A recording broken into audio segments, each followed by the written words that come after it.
Chaque semaine, l'Extra Interview accueille une personnalité pour parler cinéma et séries. Aujourd'hui, c'est une chanteuse de soul bouillonnante, découverte à l'âge de 14 ans au début des années 2000, qui partage avec nous sa passion pour le 7e art chez un disquaire parisien. Lumineuse et vibrante, l'anglaise Joss Stone profite de la sortie de son 7e album pour nous parler des réalisateurs français qui ont marqué sa vie, Michel Gondry et Jean-Pierre Jeunet, et nous rappeler que l'art nous aide à grandir.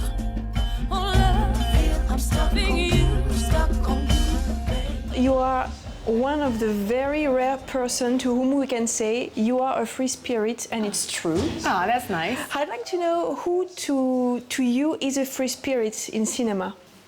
Kate Winslet is pretty free, I'd say, because she does a lot of different character roles. One of my favourite movies is Eternal Sunshine of the Spotless Mind. And also, the director is French, I think. Yeah, Michel Gondry. Right. Yes. So he's certainly a free spirit. I mean, that's really a piece of art. It's very creative, and there's no rules. And I think that that allows one to be free when you let go of any rule that anybody put on you. Because really, they only exist if you allow them to.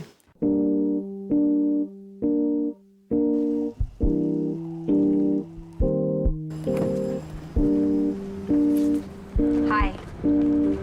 Sorry? I just said hi.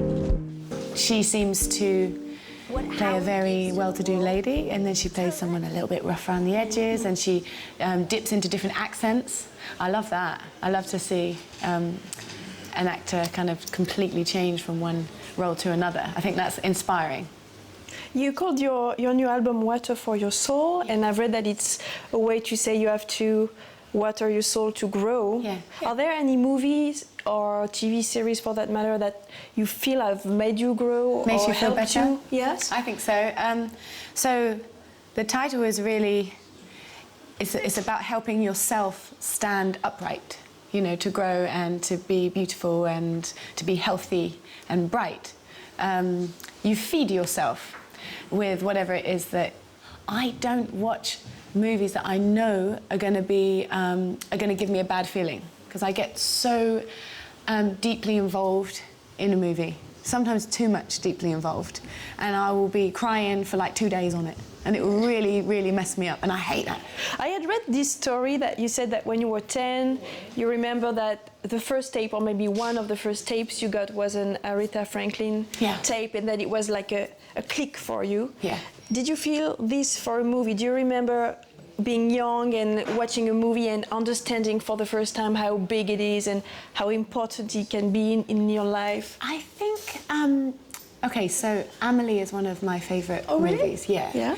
And when I watched that, I realised how much of an effect it can have on you. I realised what an important type of art form this is, because I didn't understand what she was saying. And I think that's why it kind of locked with me, because I thought, hang on a minute, I'm so into this.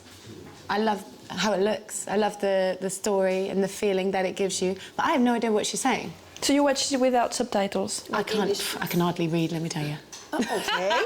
I can read, but you know, the subtitles for me, and still now, and I can read, but subtitles for me is hard because I can't read that fast. So really, it's irrelevant whether they're there or not. I need someone sat next to me going, this is what's going on. This is what's happening. But you can feel it. It makes you think, wow, this is actually really a powerful kind of force. Because I don't know what they're saying, but you don't need to know what they're saying. You just need to get the feeling that the director is trying to give you. And it's the same thing with the song. Same thing with a piece of music. When you add that little piece of art, that little universal language of emotion, I just think it breaks all the barriers and it connects everything up.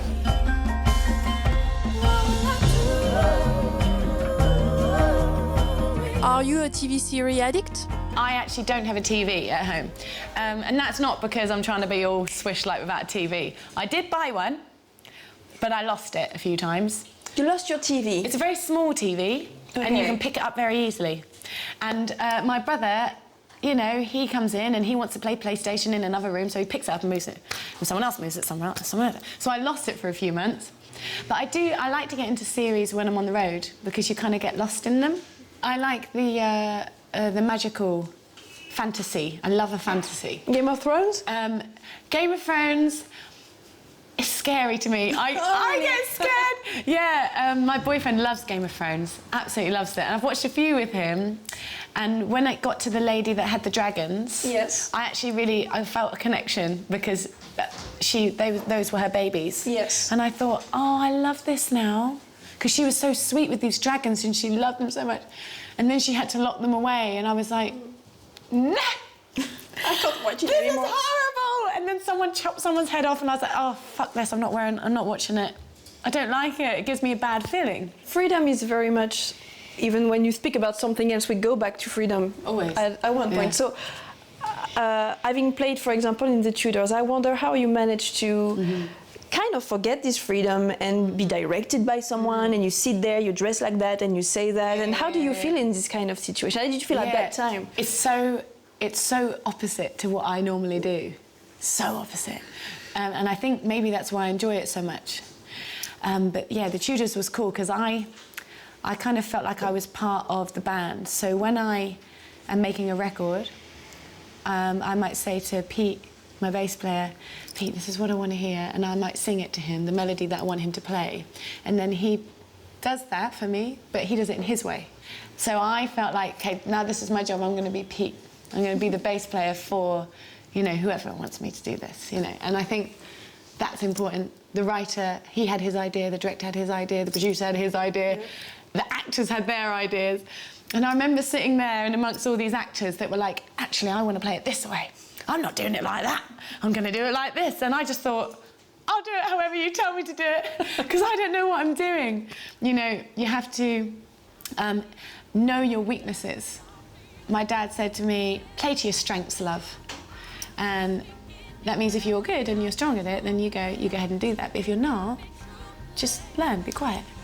Be quiet, listen, take it on, and you might learn something. And then you're given a gift by that person. Tout en sagesse, Joss Stone nous fait l'effet d'une héroïne de cinéma, incarnée pourquoi pas par Kate Winslet.